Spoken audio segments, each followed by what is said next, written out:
అబద్ధం చెప్పలేనే నా అద్దం అంటే నువ్వే మరి ఈ నిజం దాచలేనే ఆ అద్దం ముందు నిలబడి అబద్ధం చెప్పలేనే నా అద్దం అంటే నువ్వే మరి ఈ నిజం దాచలేనే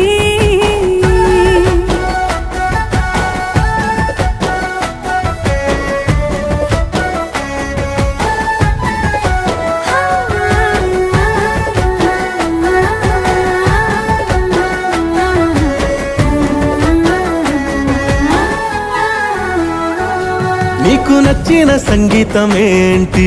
చెప్పుల సవ్వడి. నువ్వు మెచ్చిన నగలు ఏంటి? వంపున ముత్తు తడి. నీకిష్టమైన చోటు ఏంటి? అది చల్లని నీ ఒడి. నువ్వు కోరుకున్న దుస్తులేంటి?